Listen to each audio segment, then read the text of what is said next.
வணக்கம். இந்த வீடியோவில் Nifty 50 bank Nifty Sensex mid cap நிஃப்டியோட இன்ட்ராடே லெவல்ஸ் வந்து பார்க்கலாம். நம்ம வீடியோவை புதுசாக பார்க்குறவங்க, நம்ம சேனலை வந்து புதுசாக வந்து பார்க்குறவங்க தயவு செய்து கொஞ்ச நாளைக்கு வீடியோ வந்து ஃபுல்லாக பாருங்கள். அல்லது இப்போ நான் சொல்கிறது உங்களுக்கு வந்து அந்தளவுக்கு வந்து கன்வே ஆகலை அப்படின்னா குறைந்தபட்சம் உங்களுக்கு வந்து ஒரு 1 மந்த்தாவது என்னோடய வீடியோஸ் நீங்கள் வந்து பார்த்தா மட்டும்தான் நான் என்ன சொல்ல வரேன், எதுக்காக இந்த விஷயம்லாம் வந்து சொல்லிகிட்டு இருக்கேன், இதெல்லாம் வந்து எந்தெந்த இடத்துலலாம் அப்ளை ஆகுது அப்படிங்கிற விஷயம் எல்லாம் வந்து ஒரு மாதம் உங்களால் பார்த்தா மட்டும்தான் உங்களுக்கு வந்து புரிஞ்சிக்க வந்து முடியும். ஸோ மற்ற சேனல் மாதிரி இங்கே இடத்துல ரிசல்ட்ஸ் இருக்குது, இந்த இடத்துல சப்போர்ட் இருக்குது, இங்கே போச்சு அப்படின்னா இங்கே போகும், அங்கே வந்துச்சு அப்படின்னா இப்படி போகும் அப்படிங்கிற மாதிரி வந்து என்னோடய வீடியோஸில் நான் வந்து சொல்ல மாட்டேன். என்னோடய வீடியோஸில் உங்களுக்கு வந்து என்ன கிடைக்கும் அப்படின்னா அதிகப்படியாக உங்களுக்கு வந்து ட்ரேடிங் சைக்காலஜி ரிலேட்டடாக தான் கொஞ்சம் அதிகமாக வந்து கிடைக்கும். இந்த ஸ்ட்ராட்டஜி லெவல்ஸு இதெல்லாம் கொஞ்சம் கம்மியாக தான் வந்து கிடைக்கும் மற்ற சேனலை கம்பேர் பண்ணும்போது. ஏன் அப்படின்னா எல்லா சேனலும் வந்து அதை தான் வந்து கொடுத்துட்ருக்காங்க. ஸோ அவங்களுக்கும் எனக்கும் வித்தியாசம் வந்து என்ன அப்படின்னா இந்த ட்ரேடிங் சைக்காலஜி தான். ஸோ இந்த ட்ரேடிங் சைக்காலஜி அப்படிங்கிறது என்ன அப்படின்னா உங்களோட ட்ரேடிங் டிசிப்ளினை இம்ப்ரூவ் பண்ணுறது ப்ளஸ் உங்களோட ட்ரேடிங் ரிஸ்க்கை வந்து குறைக்கிறது. அதுதான் வந்து என்னோட முக்கியமான ஒரு விஷயமாக நான் வந்து பார்த்து அதை உங்களுக்கு வந்து நான் வந்து கன்வே பண்ணிகிட்ருக்கேன். ஸோ முடிஞ்ச அளவுக்கு வந்து இதை நீங்கள் கண்டினியூவாக பார்த்தா மட்டும்தான் உங்களுக்கு வந்து ஒரு புரிதல் உங்களுக்கு வந்து கிடைக்கும். ஏன்னா ட்ரேடிங் சைக்காலஜி வந்து வித்தின் ஒரு வீடியோலையோ 2 வீடியோலையோ வந்து நான் வந்து சொல்லி கொடுத்துட்டேன் அப்படின்னா அது உங்களுக்கு சத்தியமாக வந்து புரியாது. அது கொஞ்சம் கொஞ்சமாக தான் ஒவ்வொரு விஷயமாக தான் நம்ம வந்து திரும்ப திரும்ப சொல்லி தான் அந்த ட்ரேடிங் சைக்காலஜியை உங்களுக்குள்ளே வந்து கொண்டு வர முடியும். அதுக்காக தான் பொறுமையாக நிதானமாக இந்த லெவல்ஸு இப்படி வந்து மூவ் ஆகும், இப்படி மூவ் ஆகிறதுக்கு வாய்ப்புகள் இருக்குது, இங்கெல்லாம் வந்து சில விஷயங்கள் வந்து நடக்கும், சில விஷயங்கள் வந்து நடக்காததுக்கு வாய்ப்புகள் இருக்குது. ஸோ இதில் எல்லாத்தையும் வந்து சேர்த்து தான் ஒரு ட்ரேடிங் சைக்காலஜிக்கலாக உங்களுக்கு வந்து இந்த வீடியோ உங்களுக்கு வந்து ப்ரெசென்ட் வந்து பண்ணுறேன். ஸோ முடிஞ்ச அளவுக்கு கமெண்ட் பண்ணுறவங்க வீடியோ வந்து கொஞ்சம் ஃபுல்லாக வந்து பாருங்கள். ஸோ மேபி உங்களுக்கு வந்து டைம் இருக்காது, அது எனக்கு வந்து தெரியும். உங்களுக்கு வந்து அந்தளவுக்கு ஒரு 10 நிமிஷம் 15 நிமிஷம் டைம் ஸ்பெண்ட் பண்ணி உங்களால் வந்து இந்த வீடியோ வந்து பார்க்க முடியாது அப்படிங்கிறது எனக்கு வந்து புரியுது. பட் இருந்தாலும் நான் என்ன சொல்ல வரேன், என்னென்ன லெவல்ஸ்லாம் வந்து சொல்கிறேன் அப்படின்னு நீங்கள் புரிஞ்சிக்கணும் அப்படின்னா வேறு வழி வந்து கிடையாது. ஃபுல் வீடியோ வந்து பார்த்தா மட்டும்தான் ஒரிஜினல் கண்டென்ட் அப்படிங்கிறது உங்களால் வந்து புரிஞ்சிக்க முடியும். அப்படி நீங்கள் வந்து ஸ்கிப் பண்ணி பார்த்தீங்க அப்படின்னா சிலது வந்து புரியாமல் தான் வந்து போகும். அதுக்கு யாரும் ஒன்றும் பண்ண முடியாது. ஸோ முடிஞ்ச அளவுக்கு கொஞ்சம் வீடியோவை ஸ்கிப் பண்ணாமல் வந்து பாருங்கள். அதுக்கப்புறம் நாம் வந்து கேப் வந்து ஃபில் ஆயிரும், இந்த டவுன் சைடு வந்து கேப் வந்து ஃபில் ஆயிரும் அப்படிங்கிற மாதிரிலாம் வந்து சொல்லலை. என்ன அப்படின்னா டவுன் சைடு வந்து போகும்போது இந்த இடத்துலலாம் நமக்கு வந்து ஒரு சப்போர்ட் லெவல் வந்து இருக்குது. இந்த சப்போர்ட் லெவல்லாம் வந்து உடச்சிக்கிட்டு போனால் மட்டும்தான் இந்த கேப்பெல்லாம் வந்து ஃபில் ஆகும்.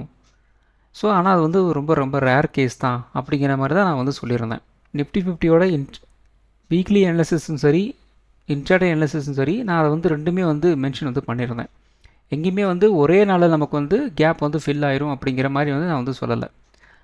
கேப் ஃபில் ஆகலாம், ஆனால் அது இதெல்லாம் ரொம்ப ரொம்ப ரேர் கேஸ் தான் அப்படிங்கிற மாதிரி தான் நான் வந்து சொல்லியிருந்தேன். சரி, ஓகே. இப்போ டவுன் சைடில் நமக்கு வந்து ஏற்கனவே இது கெஸ் பண்ணது தான். ஏன்னா நமக்கு வந்து அமெரிக்கா அண்டு ஈரானோட நமக்கு வந்து அந்த பேச்சுவார்த்தை அப்படிங்கிறது வந்து ஃபெயிலியர் வந்து ஆயிருந்தது. ஸோ அதுக்கு வந்து மார்க்கெட் வந்து ஒரு நெகட்டிவாக தான் வந்து ரியாக்ட் வந்து பண்ண போகுது. ஸோ எக்ஸாக்ட்லி எந்த அளவுக்கு நமக்கு வந்து மார்க்கெட்டோட அந்த டவுன் மூவ் கிடைக்கும் அப்படின்னு பார்த்தீங்க அப்படின்னா கிஃப்ட் நிஃப்டி ஓப்பனிங் வச்சு தான் நம்மளால் வந்து ஒரு கெஸ் வந்து பண்ண முடியும் அப்படிங்கிற மாதிரி நம்ம வந்து சொல்லியிருந்தோம். இன்றைக்கி காலையில் ஓப்பன் ஆகிறது பார்த்திங்கன்னா கிட்டத்தட்ட ஒரு 300லேருந்து ஒரு 400 பாயிண்ட் பக்கம் வந்து கிஃப்ட் நிஃப்டி வந்து நெகட்டிவில் இருந்தது. அதுக்கேற்ற மாதிரி தான் நிஃப்டி 50 நமக்கு வந்து ஒரு நெகட்டிவாக வந்து ஓப்பன் ஆகிருந்தது. இதில் முக்கியமான ஒரு விஷயம் என்ன அப்படின்னா நம்ம திரும்ப திரும்ப சொல்கிறது அதுதான், ஓப்பனிங்கில் இருக்கிற ஒரு ஹை அண்ட் லோ அதுதான் வந்து அன்றைய ட்ரேடையே வந்து டிசைட் வந்து பண்ணும். ஸோ இன்றைக்கி வந்து என்ன நடந்திருக்கு பாருங்கள், ஒரு 5 மினிட் சார்ட் வந்து எடுத்து வந்து பாருங்கள். பார்த்துட்டு ஏன் வந்து மார்க்கெட் வந்து கீழே இறங்கலை, மேலே வந்து போச்சு அப்படின்னு வந்து நீங்களே கொஞ்சம் அனாலிசிஸ் வந்து பண்ணுங்கள். ஸோ இது மாதிரி ஒரு டே வந்து நடந்து முடிஞ்சிருக்கு இல்லையா, இதே மாதிரி ஒரு டே அது ஒரு கேப் டவுன் வந்து ஆகிருக்கு. இப்போ மறுபடியும் பார்த்திங்க அப்படின்னா மார்க்கெட் வந்து கீழே போகலை, மறுபடியும் வந்து மேலே வந்திருக்கு. இதே மாதிரி டே இதுக்கு முன்னாடி வந்து எப்போல்லாம் வந்து நடந்திருக்கு அப்படின்னு பாருங்கள். அதெல்லாம் பார்த்துட்டு அந்த நடந்த விஷயங்களோட இன்றைக்கி நடந்த விஷயத்தையும் சேர்த்து வந்து மெர்ஜ் வந்து பண்ணி பாருங்கள். அப்போ தான் உங்களுக்கு வந்து மார்க்கெட்டில் என்ன நடக்குது அப்படிங்கிற ஒரு ஐடியா உங்களுக்கு வந்து தெரியும். அதுதான் வந்து ட்ரேடிங் சைக்காலஜி. ஸோ இதை தான் நம்ம வந்து திரும்ப திரும்ப வந்து சொல்லிகிட்டு இருக்கோம். ஸோ இப்போ மறுபடியும் சொன்னோம் அப்படின்னா அது வந்து இன்னும் ஒரு 10-20 நிமிஷத்துக்கு வந்து இழுத்துட்டு போகும். அதனால் வந்து அனாலிசிஸ்குள்ளே தான் போயிடலாம். ஸோ நிஃப்டி 50யோட ஒன் டே டைம் ஃப்ரேம் வந்து எடுத்திருக்கோம். ஸோ இந்த ஒன் டே டைம் ஃப்ரேமில் நம்ம வந்து 23,630 நம்ம வந்து ஒரு நெக்ஸ்ட் லெவல் ஒரு சப்போர்ட் அப்படிங்கிற மாதிரி நம்ம வந்து சொல்லியிருந்தோம். ஸோ இதை உடச்சாங்க அப்படின்னா அதுக்கு அடுத்தது 23,460 அப்படிங்கிற ரேஞ்சில் அடுத்துக்கு ஒரு சப்போர்ட் இருக்குது. அதுக்கு அடுத்தது 23,300 இருக்குது. அதுக்கு அடுத்தது பார்த்திங்க அப்படின்னா ஒரு 23,100 120 அந்த ரேஞ்சில் வந்து ஒரு சப்போர்ட் லெவல்லாம் வந்து டவுன் சைடு வந்து இருக்குது அப்படிங்கிற மாதிரி நம்ம சொல்லியிருந்தோம். மேபி ஸோ இதுதான் உங்களுக்கு வந்து கொஞ்சம் கன்ஃபியூஷனாக வந்து இருந்திருக்கும். நான் லெவல் சொன்னது வந்து அடுத்தடுத்த லெவல் இந்த டவுன் கட் பண்ணி வந்து கீழே போகிறாங்க அப்படின்னா இதெல்லாம் வந்து அடுத்தடுத்த லெவலாக வந்து போகும். அப்படி போச்சு அப்படின்னா நமக்கு வந்து இந்த கேப்பை வந்து ஃபில் பண்ணலாம் அப்படிங்கிற மாதிரி நான் வந்து சொல்லியிருப்பேன். ஸோ அடுத்தது நிஃப்டி 50யோட 1 ஹவர் சார்ட்டு. ஸோ இந்த 1 ஹவர் சார்ட் நீங்கள் வந்து பார்த்த உடனே உங்களுக்கு வந்து நிஃப்டி 50யோட வீக்லி அனாலிசிஸ் வந்து உங்களுக்கு வந்து ஞாபகம் வந்து வந்திருக்கணும். இன்கேஸ் நீங்கள் வந்து பார்த்துருந்தீங்க அப்படின்னா. ஏன் சொல்கிறேன் அப்படின்னா வீக்லி அனாலிசிஸ் வீடியோவில் அந்த லாஸ்ட்டாக வந்து ஒரு 1 ஹவர் சார்ட்டை பற்றி நான் வந்து பேசிகிட்டு இருந்தேன். அதாவது ஒரு சப்போர்ட் ரெசிஸ்டன்ஸ் பற்றி நான் வந்து சொல்லியிருந்தேன் க்ளோசிங் டைமில். அப்போ வந்து என்ன சொல்லியிருந்தேன் உங்களுக்கு, இன்னையோட எதாவது பார்த்தீங்கன்னா இந்த இடத்துல ஒரு லோ இருக்குது இல்லையா, கிட்டத்தட்ட ஒரு 23,700. ஸோ இது பார்த்திங்க அப்படின்னா ஒரு நியர்பை ஒரு சப்போர்ட் லெவல். அதுக்கடுத்த ஒரு சப்போர்ட் லெவல் பார்த்திங்க அப்படின்னா இந்த 23,550 23,450 இந்த ஏரியா பார்த்திங்கன்னா நமக்கு வந்து ஒரு ஸ்ட்ராங்கான ஒரு சப்போர்ட் லெவலாக வந்து இந்த வீக் வந்து இருக்கும். அதே மாதிரி ரெசிஸ்டன்ஸ் வந்து இந்த இடத்துல ஒரு ஹை வந்து இருக்குது இல்லையா, ஒரு 24,050 24,000 அது வந்து ஒரு ஸ்ட்ராங்கான ஒரு ரெசிஸ்டன்ஸாக வந்து இருக்கும். அதை ஏதாவது ஒரு பக்கம் நமக்கு வந்து ஃபஸ்ட்டு நமக்கு வந்து ஒரு பிரேக் அவுட் வந்து கொடுக்கணும். அப்படி கொடுக்க முடியலை அப்படின்னா இந்த வீக் வந்து எங்கேயுமே வந்து மார்க்கெட் வந்து மூவ் ஆகாது அப்படின்னு நான் வந்து அந்த வீக்லி அனாலிசிஸ் வீடியோ வந்து சொல்லியிருந்தேன். வீக்லி அனாலிசிஸ் வீடியோ பார்க்காதவங்க தயவு செய்து வீக்லி அனாலிசிஸ் வீடியோ வந்து பாருங்கள். இந்த ஒரு வீடியோ முன்னாடி தான் நான் வந்து போட்டிருக்கேன். நம்ம சேனலில் வந்து போய் பாருங்க அப்படின்னா உங்களுக்கு வந்து தெரியும். அந்த வீடியோ வந்து பார்த்தீங்க அப்படின்னா உங்களுக்கு கிளியராக இன்றைக்கி வந்து என்ன நடந்திருக்கு, ஏன் வந்து இந்த இடத்துல வந்து ஒரு சப்போர்ட் எடுத்திருக்கு அப்படிங்கிறது உங்களுக்கு வந்து அந்த விஷயங்கள் உங்களுக்கு வந்து புரியும். ஸோ தயவு செய்து வீக்லி அனாலிசிஸும் ஃபுல்லாக வந்து பாருங்கள். ஸோ இன்ட்ராடே ட்ரேடர்ஸும் சரி, நீங்கள் வந்து இல்லை ஒரு பொசிஷனலாக ட்ரேடராக வந்து இருக்கலாம், அவங்களுக்கு நிஃப்டி 50யோட வீக்லி அனாலிசிஸும் ரொம்ப ரொம்ப வந்து ஹெல்ப் பண்ணும். ஏன் அப்படின்னா வீக்லி லெவலில் அந்த அனாலிசிஸில் நம்ம கொடுக்குற அந்த லெவல்ஸ் தான் இன்ட்ராடேயில் உங்களுக்கு வந்து ஒரு சப்போர்ட் ரெசிஸ்டன்ஸாக வந்து ஆக்ட் ஆகிட்ருக்கும். ஸோ அதை எல்லாத்தையும் கம்பைன் பண்ணி தான் அந்த வீக்லி லெவலாக வந்து நான் வந்து கொடுத்துட்ருக்கேன். உங்களுக்கு நியர்லி 80 to 90% அந்த லெவல்ஸ் அப்படியே வந்து ஒர்க் அவுட் வந்து ஆகும். ஸோ நம்ம டெய்லி நம்ம வந்து அப்டேட் வந்து பண்ணிகிட்டு இருந்தாலும் வீக்லி அனாலிசிஸ் வீடியோலேயே உங்களுக்கு வந்து டோட்டல் அந்த லெவல் வந்து உங்களுக்கு வந்து கொடுத்துரும். இருந்தாலும் அப்பப்போ சின்ன மாறுதல்கள் வந்து நமக்கு வந்து மார்க்கெட்டில் வந்து கிடைக்கும். எக்ஸாக்டாக நம்ம சொல்கிற மாதிரி வந்து மார்க்கெட் வந்து மூவ் ஆகணுன்ட்டு எந்த விதமான ஒரு அவசியம் வந்து கிடையாது இல்லையா. அதனால் வந்து அப்பப்போ சின்னதாக ஒரு மாடிஃபிகேஷன் இருந்துச்சு அப்படின்னா நம்ம வந்து இன்ட்ராடே அனாலிசிஸ் வீடியோலேயே உங்களுக்கு வந்து கொடுக்குறோம். ஸோ ரெண்டுத்தையும் மிங்கிள் பண்ணிங்க அப்படின்னா உங்களுக்கு எக்ஸாக்டான ஒரு லெவல் மார்க்கெட் வந்து எந்த இடத்துல ரிவர்சல் அடிக்கலாம், எந்த இடத்துல வந்து ஒரு புல் பேக் எடுக்கும் அப்படிங்கிற மாதிரி உங்களுக்கு அந்த ஐடியா உங்களுக்கு எல்லாமே உங்களுக்கு வந்து கிடச்சிரும். ஸோ நாம் எதிர்பார்த்த மாதிரி இந்த இடத்துல நமக்கு வந்து இந்த சப்போர்ட் அப்படிங்கிறது வந்து எடுத்துகிட்டு ஒரு புல் பேக் அப்படிங்கிறது நமக்கு வந்து கிடச்சிருக்கு. ஸோ இன்னும் மார்க்கெட் வந்து ஒரு ரேஞ்ச் பவுண்டு தான் இந்த வீக்குள்ளே வந்து இருக்குது. இந்த வீக் மறுபடியும் வந்து ஒரு 4 ட்ரேடிங் செஷனாக வந்து இருக்க போகுது. ஏன்னா நாளைக்கு மறுபடியும் வந்து லீவு. அப்போ மறுபடியும் நமக்கு வந்து ஒரு புதன்கிழமை தான் மார்க்கெட் வந்து ஓப்பன் ஆக போகுது. ஸோ 4 நாள் தான் நமக்கு வந்து இந்த வீக்கோட வந்து இருக்க போகுது. அதையும் வந்து பார்த்துக்குங்க. புதன்கிழமை நமக்கு வந்து இந்த 1 ஹவர் சார்ட்டை வச்சு நான் வந்து சொல்கிறேன். ஸோ எக்ஸாக்ட்லி வந்து இப்படி தான் வந்து நடக்கணுன்ட்டு ஒரு அவசியம் வந்து கிடையாது. இருந்தாலும் ஒரு மூமெண்ட் வந்து எப்படி இருக்கலாம் அப்படிங்கிறத நம்மளை வந்து கெஸ் வந்து பண்ணணும், அவ்வளோதான். ஸோ நம்ம வந்து முன்னாடியே ஒரு கெஸ் ஒர்க் வந்து பண்ணி வச்சிட்டோம் அப்படின்னா அந்த இடத்துல ஒரு ரிஜெக்ஷன் வந்து பிரிண்ட் ஆகுது, சப்போர்ட் எடுக்குது அப்படின்னா தைரியமாக நம்ம வந்து ஒரு என்ட்ரி வந்து கொடுத்துடலாம். அதுக்காக தான் நான் வந்து இந்த கெஸ் ஒர்க்கெலாம் நம்ம வந்து பண்ணுறோம். ஸோ ப்ரைஸ் வந்து இப்போதைக்கு ஒரு டவுன் சைடு வந்து ஓப்பனாக இருந்தாலும் மறுபடியும் வந்து ஒரு புல் பேக் மாதிரி வந்து வந்துருச்சு. இப்போ நியர்பை ரெசிஸ்டன்ஸ் எங்கே இருக்குது அப்படின்னா 24,000 24,050 கிட்ட வந்து இருக்குது. ஸோ ப்ரைஸ் வந்து இன்னும் கண்டினியூ போகுது அப்படின்னா மறுபடியும் எங்கே போகும், மறுபடியும் இப்படி வந்து அப் ட்ரெண்ட் வந்து போகலாம். இது வந்து ஒரு சினாரியோ. ஸோ இந்த இடத்துல நமக்கு வந்து ஏதாவது ஒரு ரிஜெக்ஷன் வந்து பிரிண்ட் ஆகுது அப்படின்னா என்ன நடக்கலாம், மறுபடியும் ப்ரைஸ் வந்து கொஞ்சம் கொஞ்சமாக வந்து கீழே இறங்க ஆரம்பிக்கும்.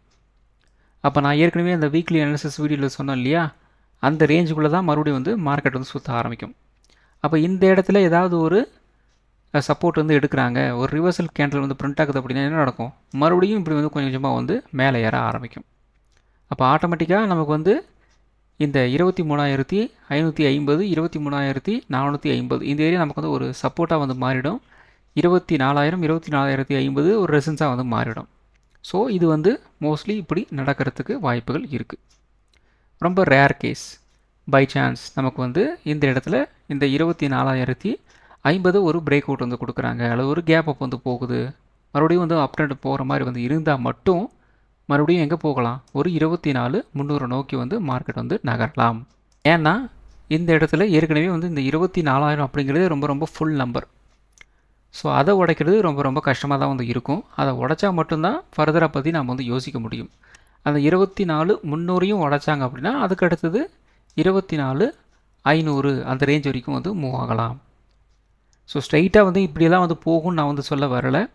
ஆனால் அடுத்தடுத்து நமக்கு வந்து ஒரு பிரேக் அவுட் வந்து கிடச்சிது அப்படின்னா மட்டும் இப்படி வந்து மூவ் ஆகிறதுக்கு வாய்ப்புகள் இருக்குது அப்படிங்கிறத நான் வந்து சொல்ல வரேன். புரிஞ்சுக்கங்க நல்லா. அதே மாதிரி டவுன் சைடில் இந்த இடத்துல சப்போர்ட் நமக்கு வந்து எடுக்கலை, ஒரு பிரேக் டவுன் ஆகுது அப்படிங்கிற மாதிரி வந்து இருந்தது அப்படின்னா என்ன பண்ணலாம்?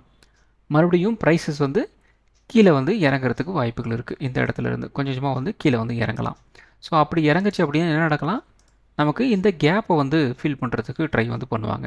எப்பப்பெல்லாம் வந்து இந்த கேப் வந்து விடுறாங்களோ அந்த கேப் வந்து உடனே வந்து ஃபில் பண்ணுறதுக்கு வந்து முடிச்சு விடுறாங்க.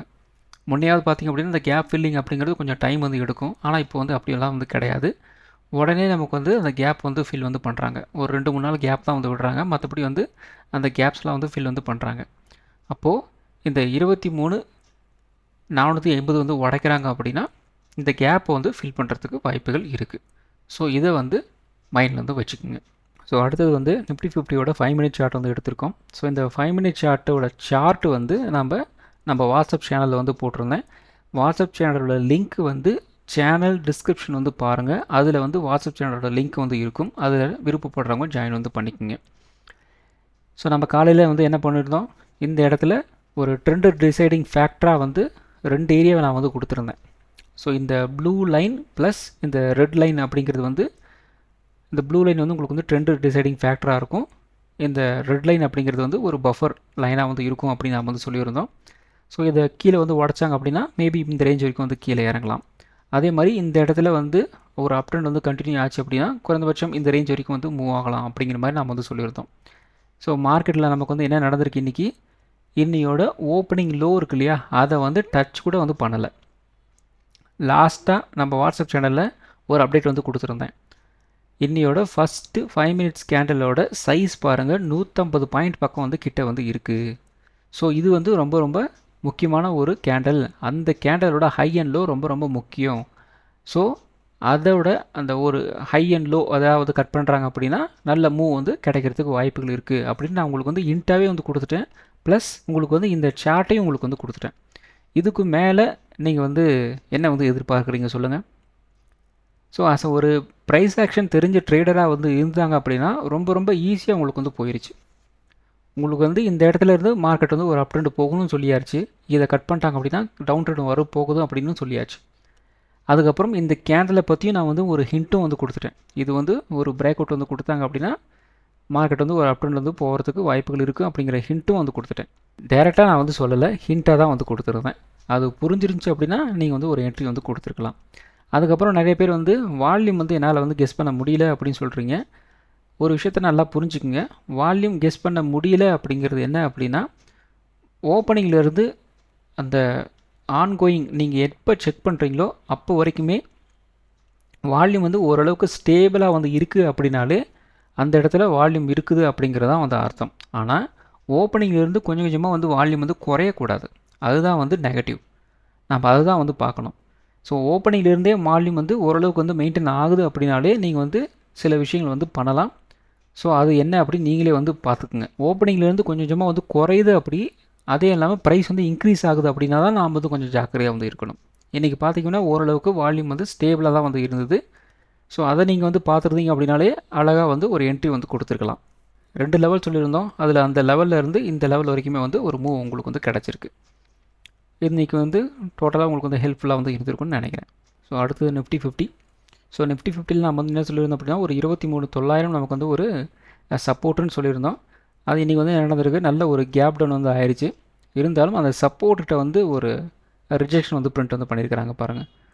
எக்ஸாக்ட்லி ஒரு 1:55 2 மணி அந்த ரேஞ்சில் நமக்கு வந்து அந்த லெவலை வந்து டச் வந்து பண்ணியிருக்கிறாங்க. ஸோ இந்த சப்போர்ட் லெவல் ரெசிஸ்டன்ஸ் லெவல் வந்து இதுக்காக தான் நம்ம வந்து கொடுக்குறோம். இப்போ இது வந்து ஒரு சப்போர்ட் லெவலாக வந்து நேற்று வரைக்கும் வந்து இருந்துச்சு. ஆனால் ப்ரைஸ் வந்து இன்றைக்கி என்ன நடந்திருக்கு, இந்த சப்போர்ட் லெவலையும் ப்ரீச் பண்ணி வந்து பைபாஸ் பண்ணிவிட்டு வந்து கீழே வந்து இறங்கிருச்சு. அப்போ ஆட்டோமேட்டிக்காக இந்த லெவல் என்ன நடக்கும், ஒரு ரெசிஸ்டன்ஸாக வந்து கன்வெர்ட் வந்து ஆயிரும். ஸோ அப்போ இந்த இடத்துல ரெசிஸ்டன்ஸாக தான் வந்து மோஸ்ட்லி வந்து இருக்கிறதுக்கு வாய்ப்புகள் இருக்குது. ஏன்னா ப்ரைஸ் இந்த இடத்துல இருந்து காலையிலேருந்து ஒரு 2 மணி வரைக்குமே வந்து ப்ரைஸ் இந்த இடத்துலேருந்து இந்த இடம் வரைக்கும் தான் மூவ் ஆகிருக்கு. அதுக்கு மேலே வந்து மூவ் ஆகிறதுக்கு வந்து வாய்ப்புகள் இல்லை. அதுதான் நிஃப்டி 50யோட பிஹேவியர். ஸோ இந்த இடத்துலேருந்து இந்த இடம் வரைக்கும் வந்திருக்கு அப்படின்னா அதுக்கு மேலே வந்து பெருசாக வந்து மார்க்கெட் வந்து மூவ் ஆகிறதுக்கு வந்து வாய்ப்புகள் இல்லை அப்படின்னு நீங்கள் ஈஸியாக வந்து கெஸ் வந்து பண்ணிடலாம். ஸோ அதுக்கேற்ற மாதிரி தான் வந்து மார்க்கெட்டும் இன்றைக்கி வந்து மூவ் வந்து நடந்திருக்கு. ஸோ புதன்கிழமை நமக்கு வந்து ஒரு ரேஞ்ச் மூவ்மெண்ட்டாக வந்து இருந்துச்சு அப்படின்னா 23,950 24,000 நமக்கு வந்து ஒரு ரெசிஸ்டன்ஸாக வந்து இருக்கும். 23,750 நமக்கு வந்து ஒரு சப்போர்ட்டாக வந்து இருக்கிறதுக்கு வந்து வாய்ப்புகள் இருக்குது. 23,750 பிரேக் டவுன் வந்து ஆயிடுச்சு அப்படின்னா குறைந்தபட்சம் ஒரு 23,600 வரைக்கும் வந்து கீழே இறங்கலாம். ஒரு 24,000 நமக்கு வந்து நல்ல வால்யூமோட ஒரு பிரேக் அவுட் வந்து கிடச்சி அப்படின்னா குறைந்தபட்சம் ஒரு 24,100 24,200 இந்த ரேஞ்ச் வரைக்கும் ஒரு அப் ட்ரெண்ட் போகிறதுக்கு வந்து வாய்ப்புகள் இருக்குது. அடுத்தது பார்த்திங்க அப்படின்னா பேங்க் நிஃப்டி.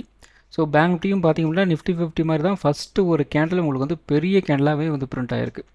ஸோ இது மாதிரி ஒரு பெரிய கேண்டில் வந்து நமக்கு வந்து பிரிண்ட் ஆகுது அப்படின்னாலே இந்த கேண்டலை உடச்சதுக்கப்புறம் நமக்கு வந்து என்ன நடக்க போகுது அப்படிங்கிறத நாம் வந்து முதல்ல வந்து பார்க்கணும். ஸோ ஏன்னா இந்த இடத்துல இருந்து கொஞ்சம் கொஞ்சமாக வந்து மார்க்கெட் வந்து மேலே போயிருக்கு. அதுக்கப்புறம் லைட்டாக வந்து ஒரு பிரேக் அவுட் வந்து கிடச்சிருக்கு. பிரேக் அவுட் கிடச்சி மறுபடியும் வந்து ஒரு ரீடெஸ்ட்டும் வந்து எடுத்திருக்கு. ஒரு 10:40 சம்திங் அந்த டைமில் பார்த்தீங்கன்னா ஒரு ஹேமர் கேண்டில் மாதிரி வந்து ஒரு டோஜி கேண்டில் வந்து பிரிண்ட் ஆகிருக்கு பாருங்கள். ஒரு 10:40 அந்த இடத்துல இருந்தும் நீங்கள் வந்து ஒரு என்ட்ரி வந்து கொடுத்துருக்கலாம். அப்படி கொடுத்துருந்தீங்க அப்படின்னாலும் ஒரு நல்ல ப்ராஃபிட் நீங்கள் வந்து புக் வந்து பண்ணியிருக்கலாம். ஸோ அதுக்கப்புறம் வந்து என்ன நடந்திருக்கு, நம்ம வந்து ஒரு 55,600 நம்ம வந்து ஒரு சப்போர்ட்டுன்னு சொல்லியிருந்தோம். எக்ஸாக்ட்லி வந்து ப்ரைஸ் வந்து ரேஞ்சை வந்து டச் பண்ணிவிட்டு அந்த ரேஞ்சில் வந்து க்ளோசிங் வந்து கொடுத்துருக்குறாங்க. ஸோ புதன்கிழமை நமக்கு வந்து ஒரு ரேஞ்ச் பவுண்டாக வந்து இருந்துச்சு அப்படின்னா 56,000 நமக்கு வந்து ஒரு ரெசன்ஸாக வந்து இருக்கும். சப்போர்ட் வந்து ஒரு 55,500 வந்து இருக்கலாம். 55,500 உடச்சாங்க அப்படின்னா குறைந்தபட்சம் ஒரு 55,200 55,100 மினிமம் வந்து கீழே இறங்கலாம். 56,000 உடச்சாங்க அப்படின்னா குறைந்தபட்சம் ஒரு 56,300 56,400 இந்த ரேஞ்ச் வரைக்கும் ஒரு அப் ட்ரெண்ட் போகிறதுக்கு வந்து வாய்ப்புகள் இருக்குது. அடுத்தது பார்த்திங்க அப்படின்னா சென்செக்ஸ். ஸோ சென்செக்ஸில் வந்து சேம் தான், பெருசாக வந்து சேஞ்சஸ் எல்லாம் வந்து கிடையாது. 77,000 நம்ம வந்து ஒரு சப்போர்ட்டுன்னு சொல்லியிருந்தோம். அதை பைபாஸ் பண்ணிட்டு போயிட்டாங்க கீழே. மறுபடியும் ஃபுல் பேக் வந்து கிடச்சிது. கிடைச்சாலும் நம்ம வந்து சொன்ன அந்த சப்போர்ட் அப்படிங்கிறது ரெசிஸ்டன்ஸாக வந்து மாறிடுச்சு. கிட்டத்தட்ட ஒரு 2 மணி வரைக்கும் அந்த லெவல் வரைக்கும் டச் பண்ணாங்க. அதுக்கப்புறம் அது வந்து ஒரு ப்ரீச் வந்து பண்ண முடியல. அங்கேயே வந்து க்ளோசிங் வந்து கொடுத்துருக்குறாங்க. ஸோ புதன்கிழமை நமக்கு வந்து ஒரு ரேஞ்ச் பவுண்டாக வந்து இருந்துச்சு அப்படின்னா 77,200 நமக்கு வந்து ஒரு ரெசிஸ்டன்ஸாக வந்து இருக்கும். சப்போர்ட் வந்து ஒரு 76,400 சப்போர்ட்டாக வந்துருக்கலாம். 76,400 உடச்சாங்க அப்படின்னா குறைந்தபட்சம் ஒரு 76,000 வரைக்கும் வந்து கீழே இறங்கலாம். 77,200 உடச்சாங்க அப்படின்னா குறைந்தபட்சம் ஒரு 77,800 வரைக்கும் ஒரு அப் ட்ரெண்ட் போகிறதுக்கு வந்து வாய்ப்புகள் இருக்குது. அடுத்தது mid cap Nifty. So mid cap Nifty நமக்கு வந்து கிட்டத்தட்ட ஒரு 13,100 13,50 இந்த ரேஞ்சில் நமக்கு வந்து ஒரு லோ வந்து பிரிண்ட் ஆகிருந்தது. மறுபடியும் அந்த லோவை இன்றைக்கி வந்து ஃபுல்லாக வந்து ரீவிசிட்டே வந்து பண்ணலை. ஒரு அப் ட்ரெண்ட் தான் நமக்கு வந்து கிடச்சிருந்தது. இருந்தாலும் நமக்கு கிட்டத்தட்ட ஒரு 12:35 சப்போர்ட் லெவலில் போய் வந்து டச் வந்து பண்ணிட்டாங்க. அதுக்கு மேலே வந்து ப்ரீச் பண்ணி வந்து மேலே வந்து போக முடியல. அப்படியே அந்த இடத்துல வந்து க்ளோசிங் வந்து கொடுத்துருக்குறாங்க. ஸோ புதன்கிழமை நமக்கு வந்து ஒரு ரேஞ்ச் பவுண்டாக வந்து இருந்துச்சு அப்படின்னா 13,350 நமக்கு வந்து ரெசிஸ்டன்ஸாக வந்து இருக்கும். சப்போர்ட் வந்து ஒரு 13,200 இருக்கலாம். 13,200 உடச்சாங்க அப்படின்னா குறைந்தபட்சம் ஒரு 13,100 13,000 இந்த ரேஞ்ச் வரைக்கும் மினிமம் வந்து கீழே இறங்கலாம். 13,350 உடச்சாங்க அப்படின்னா குறைந்தபட்சம் ஒரு 13,450 13,500 இந்த ரேஞ்ச் வரைக்கும் ஒரு அப் ட்ரெண்ட் போகிறதுக்கு வந்து வாய்ப்புகள் இருக்குது. ஸோ இந்த வீடியோ ஒரு எஜுகேஷன் பர்பஸ் வீடியோ மட்டும்தான். பை பண்ணுறதுக்கோ செல் பண்ணுறதுக்கோ ரெக்கமெண்டேஷன் வீடியோ கிடையாது. இந்த வீடியோ பிடிச்சிருக்கும் லைக் பண்ணுங்கள், உங்கள் ஃப்ரெண்ட்ஸுக்கும் வந்து ஷேர் பண்ணுங்கள். மற்றும் ஒரு வீடியோவில் சந்திப்போம். நன்றி, வணக்கம்.